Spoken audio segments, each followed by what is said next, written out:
Bueno, pues me da mucho gusto tener con nosotros en esta entrevista a Marta Lamas, a quien, bueno, no hace falta presentar, pero de cualquier manera me gustaría mencionar que Marta Lamas es una antropóloga feminista, es investigadora del Centro de Investigaciones de Estudios de Género de la UNAM y, bueno, pues entre otras cosas también es fundadora de la revista FEM, es un pilar del feminismo aquí en México y, pues bueno, muchas gracias Marta por estar este día con nosotros.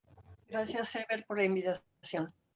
Bueno, pues la razón por la que me gustaría entrevistarte, Marta, es principalmente porque, pues bueno, en la actualidad hay muchas situaciones que aquejan a la población trans y a la población no binaria y pues hay una lamentable exclusión, ¿no? Por parte del feminismo radical, eh, muy con saña, yo diría, particularmente a la población de las mujeres trans, no a los hombres trans, sino a las mujeres trans y a las personas no binarias con anatomía masculina, digamos, e incluso orientadas a la identidad femenina, ¿no? Entonces, me gustaría aterrizarlo en dónde se encuentra la población trans, las mujeres trans en este momento, y las personas no binarias con estas características, porque en muchas ocasiones son excluidas en espacios públicos, ¿no? Por ejemplo, en medios de transporte, en los sanitarios, en los probadores. Es algo de lo que no se habla mucho y me gustaría saber tu opinión al respecto. Mira, yo creo que la población de las mujeres trans, como la población de las mujeres cis, también está dividida en clases sociales. Y hay mujeres trans de la clase alta que viajan, que tienen toda una serie de privilegios, ¿no? Y que más bien son las mujeres trans de clase media para abajo las que están enfrentando problemas de discriminación, de opresión, incluso de violencia transfóbica. Entonces, sí, no podemos generalizar, pero sí podríamos decir que la mayoría de las mujeres trans en nuestro país viven situaciones de discriminación, opresión y violencia transfóbica. Definitivamente. Y, por ejemplo, qué soluciones crees o consideras apropiadas para aquellos lugares públicos de donde las mujeres trans son excluidas? Como mencionaba hace un momento, en el transporte público, ¿no? Es muy sabido que son en muchas ocasiones excluidas de los autobuses, de los bueno, sí, de los autobuses rosas, de los vagones del metro rosas, y demás, o por ejemplo de los probadores o de los sanitarios incluso, ¿no? En donde se entra al sanitario con base en la identidad de género, no con base en la anatomía. ¿Cuál es tu opinión al respecto?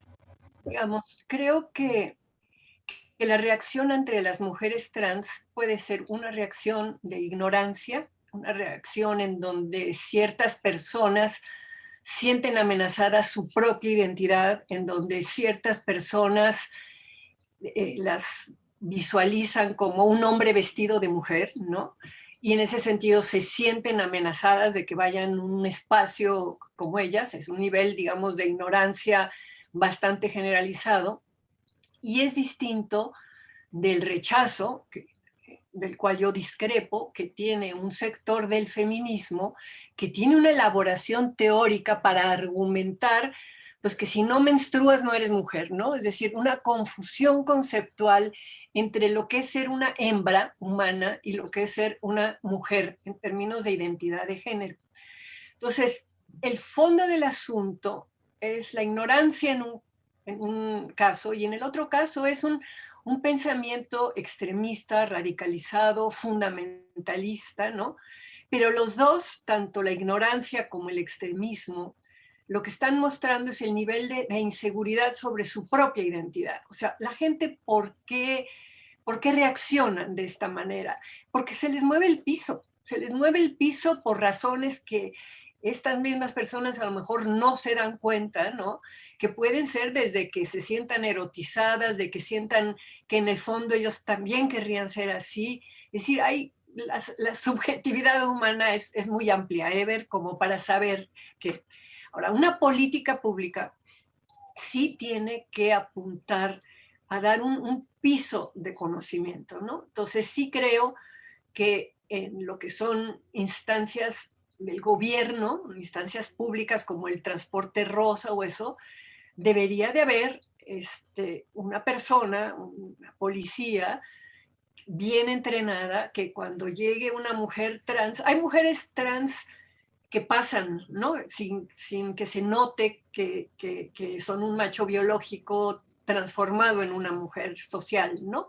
Hay otras que no, hay otras que se notan, ¿no? Es decir, por el tamaño, por el tono de voz, por la nuez de Adán, por toda una serie de cosas.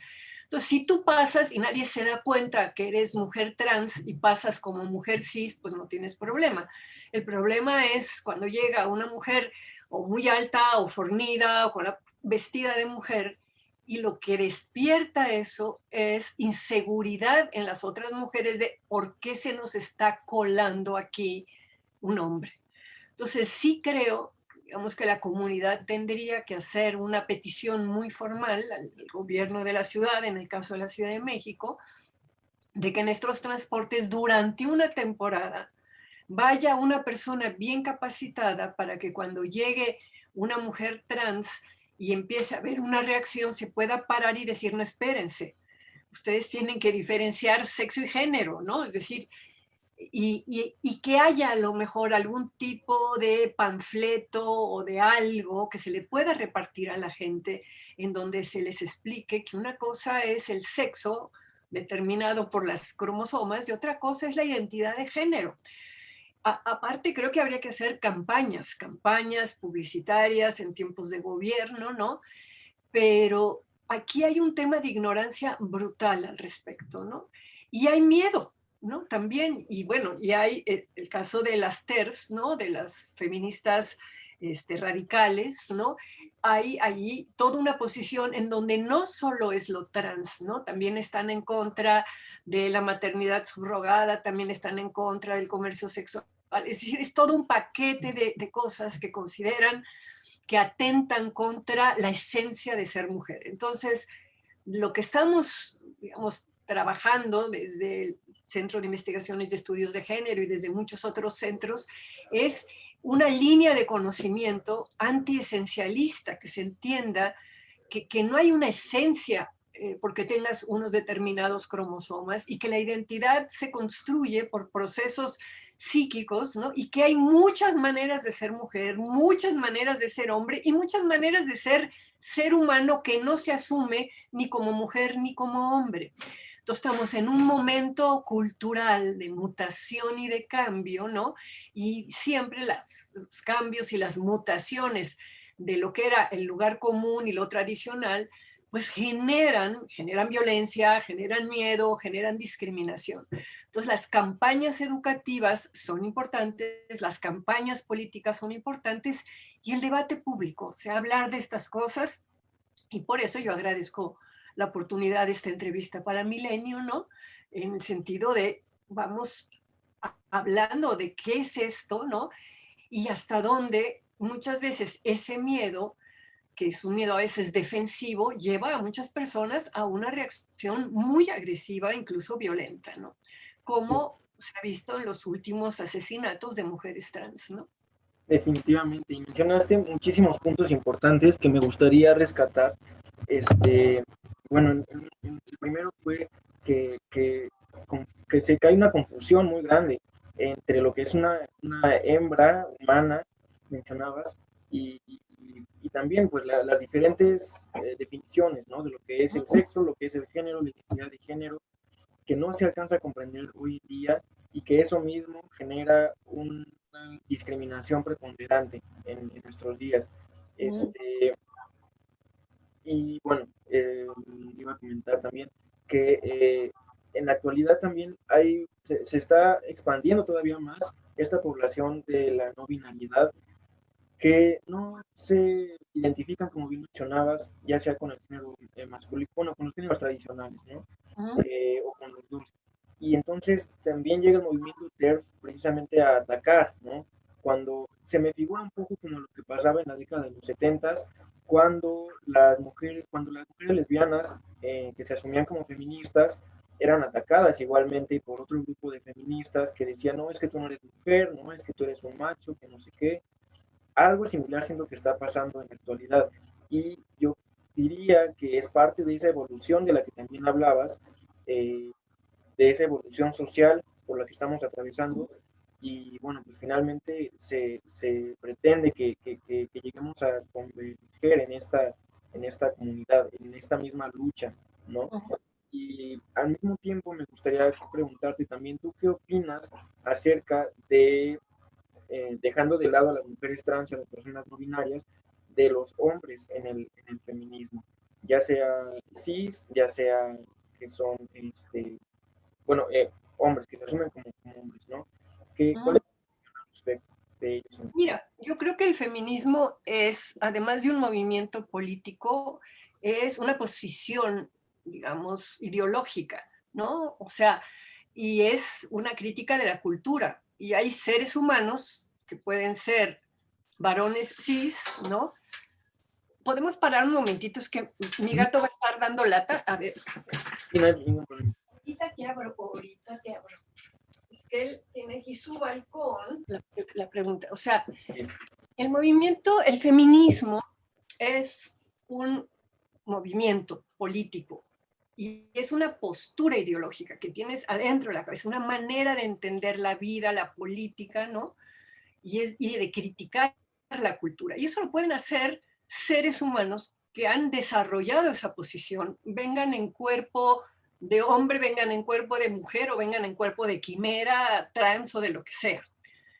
Entonces, creo que el problema es que los movimientos de repente requieren espacios no mixtos, ¿no? Es decir, cuando yo inicié hace 50 años mi activismo feminista, era muy importante reunirnos entre mujeres, hablar solo las mujeres. Yo venía de una militancia de izquierda en grupos mixtos y de repente descubrir que si no había hombres, podíamos hablar de muchas intimidades y cosas que delante de los hombres no hablaríamos. Entonces, yo creo que, así como las cantinas, yo creo que debe haber cantinas solo para mujeres, cantinas solo para hombres y cantinas mixtas. Y hay veces te dan ganas de ir solo con tus amigas a un lugar donde no haya hombres. A los hombres les debe de dar ganas de ir a un lugar solo de hombres donde no haya mujeres. Y de repente tienes ganas de ir a un lugar mixto. Y con la política, lo que ha pasado muchas veces es que las marchas y las movilizaciones que inician las feministas, hay muchos hombres que quieren participar y tienen que aprender que hay un espacio para donde ellos pueden participar. Entonces, yo sí creo que hay hombres con pensamiento feminista y con compromiso feminista. Yo tengo amigos varones así. Un hombre muy famoso fue Carlos Monsiváis, que es de los que más desarrolló toda una crítica de la cultura feminista. Ahora, también es cierto que hay momentos en donde cierto tipo de reivindicaciones las tienen que levantar los colectivos. Yo podré sentir mucha solidaridad y mucho compromiso con la causa indígena, pero pues soy una mujer blanca. Entonces, si yo empiezo en lugares públicos a hablar del rollo de las indígenas, van a decir, ¿y esa por qué está hablando eso? ¿No? Entonces, es difícil, digamos, muchas veces para algunos varones que están comprometidos con el tema, entender que, bueno, hagan sus grupos de hombres, hagan su movimiento de hombres feministas o que quieran cambiar las cosas, apoyen a los grupos feministas, ¿no? Y encontremos una manera en donde las voces, las representaciones y las presencias del feminismo vayan prioritariamente a cargo de feministas y luego acompañadas por personas o hombres feministas también. Entonces, el punto es saberte ubicar en qué momento puedes hablar, digamos, por ti mismo, ¿no? Yo como hombre, digamos, yo como hombre feminista pienso tal cosa. Ahora, si es un meeting de feministas y se para el cuate o el del sindicato o el del partido y quiere tomar el micrófono, evidentemente que lo van a correr, ¿no? Entonces, ¿por qué es tan importante el lugar, ¿no? El contexto para que los hombres feministas, que sí los hay, se puedan expresar? ¿no? Y cómo habrá veces que tienen que estar en la retaguardia, que tienen que estar colaborando en los espacios que se les permite estar, de la misma manera que a muchas de nosotras podemos estar comprometidas con la causa indígena, ¿verdad? O incluso con el tema trans, ¿no? Pues yo no hablaría en un mitin, digamos, yo dejaría que sean las propias personas que hablen de sus problemas y estaría ahí como público aplaudiendo. Entonces, ese es un punto que también si no se entiende, ¿no? Si se piensa que el feminismo es un asunto de tener cierto cuerpo, pues estás equivocado, es de tener cierto pensamiento y cierto compromiso y cierta práctica política, ¿no? Totalmente, totalmente, coincido Sí, completamente contigo. Creo que hay que saber diferenciar que el feminismo no se encuentra en la anatomía, el feminismo se encuentra en el pensamiento. sí, sí, Y sí. partiendo de esto, me gustaría preguntarte, bueno, hablemos un poco de interseccionalidad, ¿no? Uh-huh.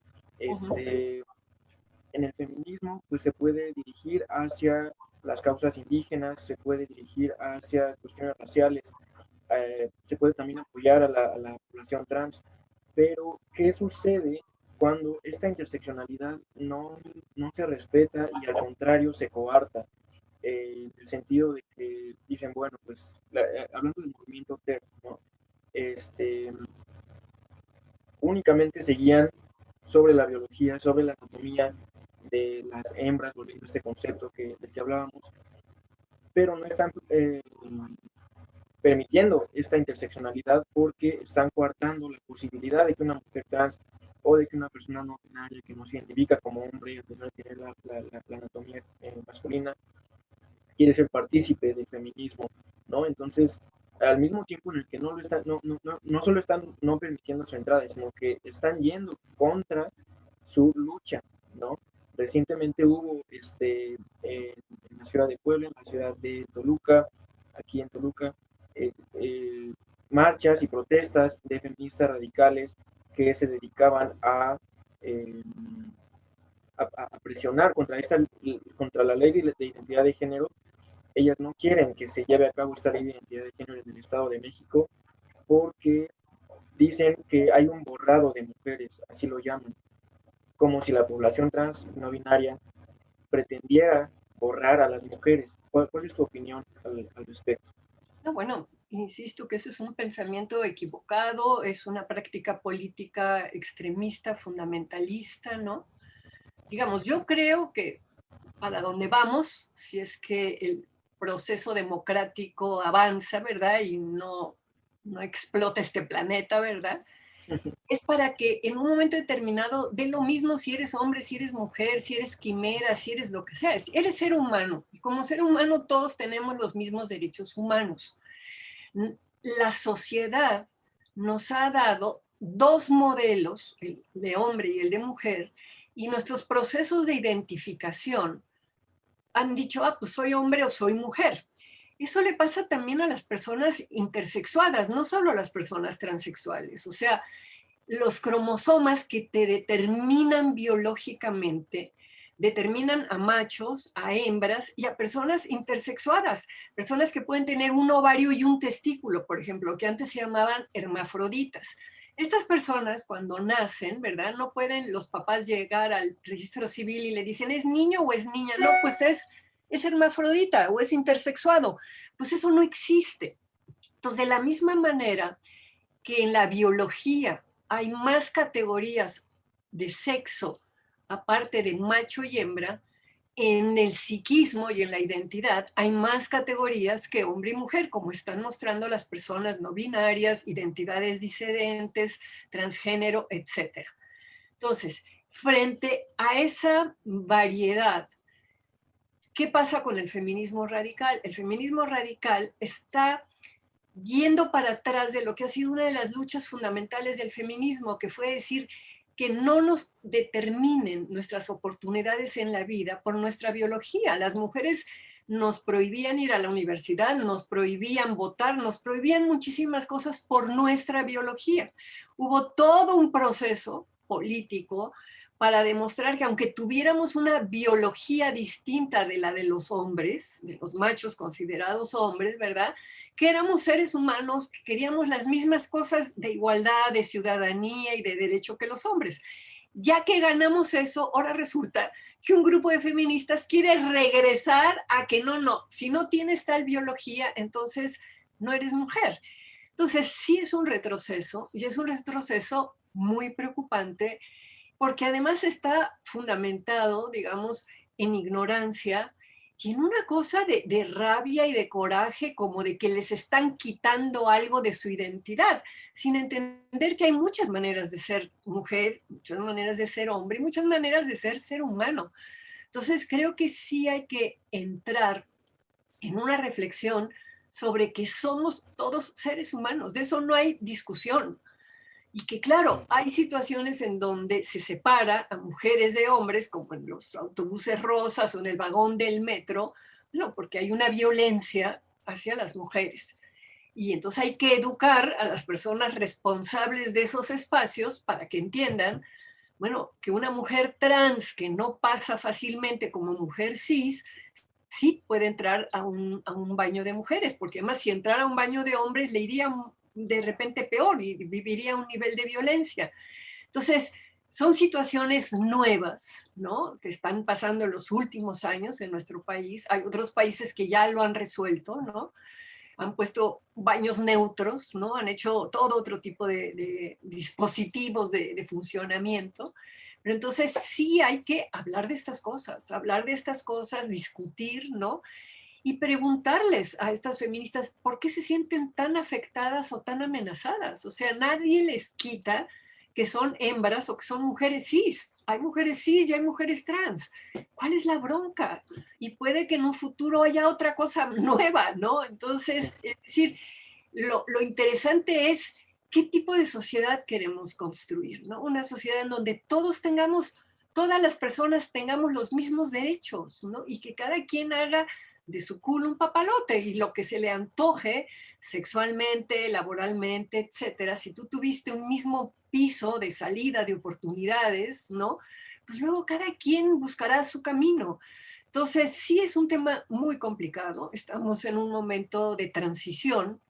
Todavía en México no hay, digamos, protocolos en donde a los adolescentes trans se les permita, por ejemplo, bloquear sus procesos hormonales para justamente para que hasta cuando sean mayores de edad poder ya asumir claramente las cosas, pero no después de que ya se masculinizaron o se feminizaron hembras y machos, ¿no?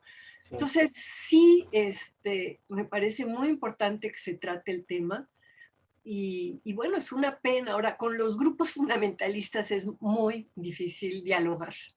Ellos están como con orejeras, están en su rollo y son muy agresivos, de la misma manera que lo son con el tema del aborto, con otro tipo de temas, ¿no? Entonces, hay que buscar alianzas. Yo creo que es muy importante, por ejemplo, trabajar con sindicatos y que los sindicatos entiendan este tipo de cosas, ¿no? Cuando yo veo procesos en otros países en donde el movimiento trans ha buscado esas alianzas, ¿no? Los sindicatos apoyan muchísimo, ¿no? Bueno, partidos políticos también, pero bueno, este es un año de elecciones y eso se va a complicar. Pero hacer un trabajo, por ejemplo, con el sindicato del metro, ¿no? Con los que manejan los vagones, es decir, y ir y tener una interlocución apoyados, claro, con funcionarios para que sean escuchados y que se explique que si de repente una mujer trans quiere ir en el vagón de mujeres, que eso es legítimo y que tienen que permitírselo y que si hay gente que se siente amenazada por eso, bueno, que haya una posibilidad de una intervención donde sería, no se sienta usted ni enojada ni mejor le explicamos, mire, aquí hay este folletito, qué es ser una mujer trans y qué es ser una mujer cis, ¿no? La educación bien encaminada, Ever, ayuda mucho. O sea, hay personas que no entienden, ¿no? Y que tienen esta fantasía que las TERFs han también difundido, ¿no? Es un hombre que se viste de mujer para entrar en un baño y aprovecharse de las mujeres o violarlas, por favor. las violan afuera todo el tiempo, nadie se tendría que disfrazar de mujer para violar a una mujer. Entonces, pero son fantasías que hay que desmontar y hay que desmontarlas con conocimiento. Sí, definitivamente. Y yo creo que estas fantasías, como bien mencionas, están fundamentadas en un pensamiento de ultraderecha, en un pensamiento sumamente conservador y machista y patriarcal, ¿no? Fíjate que desgraciadamente no. En muchos sentidos sí, pero de repente te encuentras a feministas que han sido progresistas, que no son derechosas, que están a favor del aborto y muchas cosas, y hay un giro extraño ahorita con el tema de los trans, ¿no? Porque también sería muy fácil decir, todas son conservadoras. No, espérate, no todas son conservadoras. Hay gente que viene de la izquierda y que de repente hay algo que da este giro, ¿no? Y hay una cosa de sentirse amenazadas, o sea, entonces hay que entender bien el fenómeno de las TERFs, ¿no? Sí, sí, sí, sí, completamente. Y por ejemplo, ¿cuál es tu opinión con respecto a, por ejemplo, Microsoft, que ya implementó estos baños neutros recientemente, bueno, durante la pandemia? Este, pero hay muchas empresas que se ostentan de ser pro LGBTQ+, pero bajo, ya en la práctica no lo cumplen, ¿no? Y por debajo del agua, a pesar de que están en las marchas y demás, por debajo del agua no cumplen del todo esta, estas premisas. Pues mira, lo que te quiero decir es, los cambios culturales son cambios muy lentos, ¿no? Hay un historiador, Brodel, que dice que son casi de siglo en siglo. O sea, yo entré al feminismo hace 50 años y apenas ahorita estoy viendo algunos cambios. Entonces, digamos, la comunidad trans empieza a organizarse en México hace muy pocos años. O sea, nos organizamos primero las feministas desde hace, te digo, medio siglo, llevamos medio siglo y todavía no conseguimos muchísimas de las cosas por las que nos hemos organizado. Entonces, hay que tener paciencia, hay que ser persistente y hay que saber discutir, ¿no? También eso es importante, es decir, tener buenos argumentos, entender que hay gente que no es que te quiera agredir, sino que ellos se sienten agredidos y que tú tienes que desmontar eso, ¿no? Y hay mucho trabajo de sensibilización que hay que hacer, ¿no? Y todavía el movimiento trans o la comunidad trans es muy pequeñita, tienen muy pocas voceras, digamos, ¿no? Y de repente, más allá de decir, es que mis derechos y eso, no traen, digamos, tampoco una elaboración de explicar, oigan, ¿cómo se construye la identidad? ¿Por qué las personas trans nos sentimos de una identidad distinta a lo que es la categoría, digamos, tradicional que se usa respecto a nuestra biología? Digo, tú tratas como de que algunos de las líderes vayan un poquito más allá de reclamar derechos y tampoco hay esta intervención pedagógica que a veces hay que hacer. Lo mismo pasa con las feministas. O sea, no creas que pienso que solo le pasa a las mujeres trans.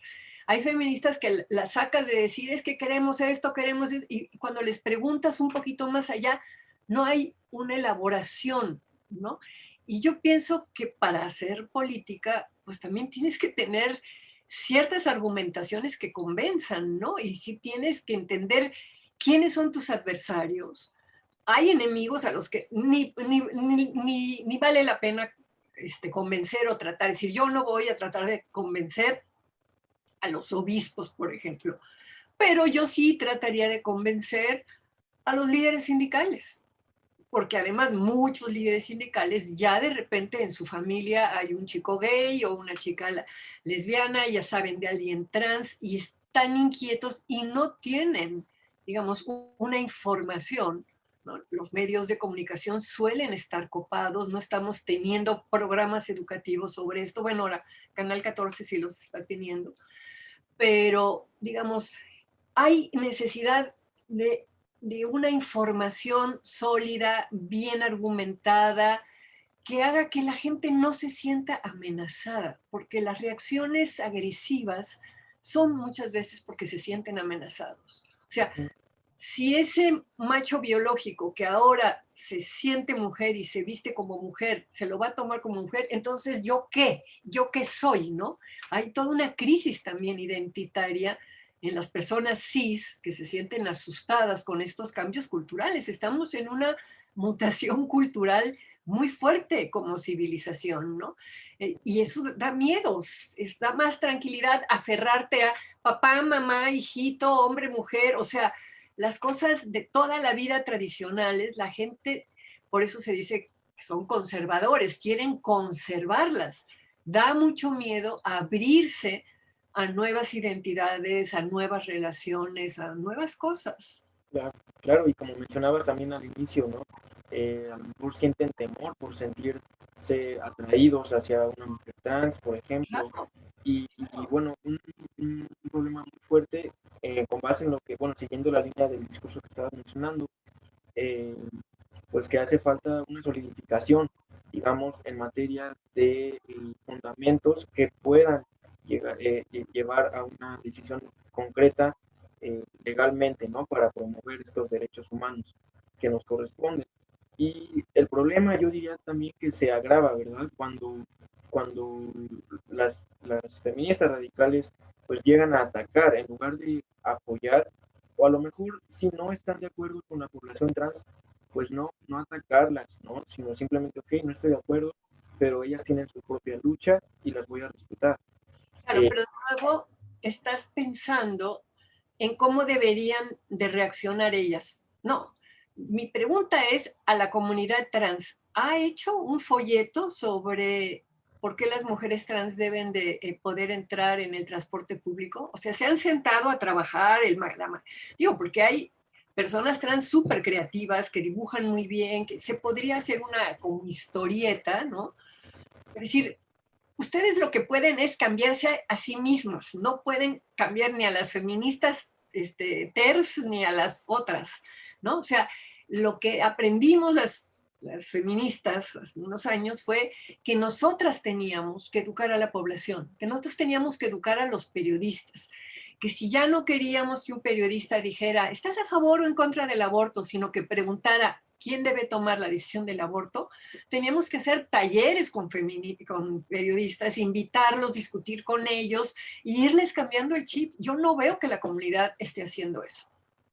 Entonces, creo que también esperar que los demás cambien, digo, claro que todos, si tuviéramos un sentido de justicia y de vivir en comunidad democrática, todos deberíamos de cambiar.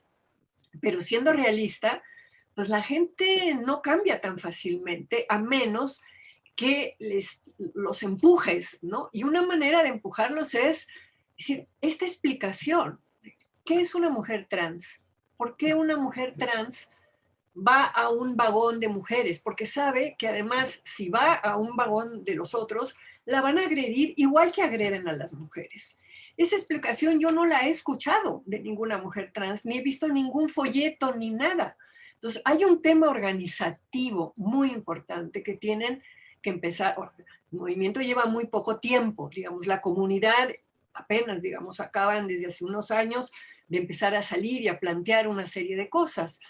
Igual nos pasó a las feministas, nos tardamos 20 años hasta que se nos prendió el foco de hacer una ONG que hiciera esto y que los periodistas y que los tomadores de decisiones, etcétera, etcétera. Entonces, allí hay un trabajo de la comunidad trans que tienen que enfrentar y que asumir. Sí, definitivamente ahí hay un espacio, aunque yo creo que sí se está haciendo ese trabajo, sin embargo, en ocasiones los medios a través de los cuales podemos llegar a difundirlo se cierran, ¿no? En ocasiones, impulsados también muchas veces por el feminismo radical, y así digamos que se llega a dificultar, pero yo creo que la solución sería pues seguir insistiendo, ¿no? Y tú me lo podrás Pero decir. además, Ever, tú dices cerrados por el feminismo radical, pero ustedes no han buscado alianzas con el feminismo no radical. Bueno, tú ahorita me has invitado a mí a esta entrevista, pero lo que quiero decir es, si se te cierra un medio, tampoco es que se nos habrían medios para hablar del aborto. ¿Y qué hacíamos? Pues buscábamos amigos intelectuales, ¿no?